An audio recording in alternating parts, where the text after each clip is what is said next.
खरीफ season में किसानों को हुए फसल नुकसान का मुआवजा 1 माह के अंदर भुगतान किया जाए, ऐसा आदेश जिलाधिकारी ने जारी किया था।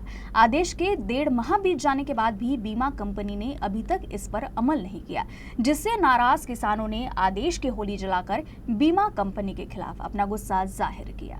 प्रधानमंत्री फसल बीमा योजना के तहत खरीफ सीजन के दौरान जिले में 4 लाख से अधिक किसानों ने फसल बीमा कराया था। इस वर्ष प्राकृतिक आपदाओं के कारण लगभग 3 लाख किसानों को नुकसान उठाना पड़ा।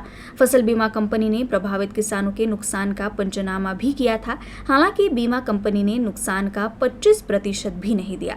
किसान जिलाधिकारी के पास पहुंचे और 25% अग्रिम राशि की मांग की। इस बीच जिलाधिकारी अजित कुमार ने 30 जनवरी को एक पत्र और आदेश जारी कर कहा कि फसल बीमा की 25% राशि 1 महीने के भीतर किसानों के खातों में जमा की जानी चाहिए। हालांकि आदेश के 1.5 माह बाद भी 25% अग्रिम राशि किसानों के खातों में जमा नहीं की गई, जिससे नाराज किसानों ने आदेश की ही होली जला दी।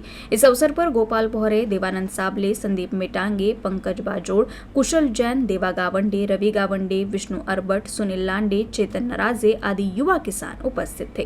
सन 2024 मध्ये अकोला जिल्ह्यातील 4,33,668 शेतकऱ्यांनी प्रधानमंत्री पीक विमा योजनेत भाग घेतला आणि वेगवेगळ्या नैसर्गिक आपत्तींमुळे जिल्ह्यातील 2,98,192 शेतकऱ्यांच्या पिकांचे मोठ्या प्रमाणात नुकसान झाले।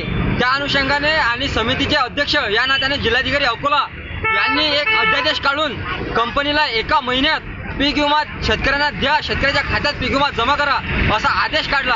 परंतु त्या आदेशाला या HDFC जनरल ॲग्रो इन्शुरन्स कंपनीने केळाची टोपली दाखवल्यामुळे आज आम्ही त्या जिल्हाधिकारी साहेबांच्या आदेशाची अकोला जिल्हाधिकारी कार्यालयासमोर होळी करून स्थानिक प्रशासनाला जाग यावी अशी आंदोलन केलेले आहे।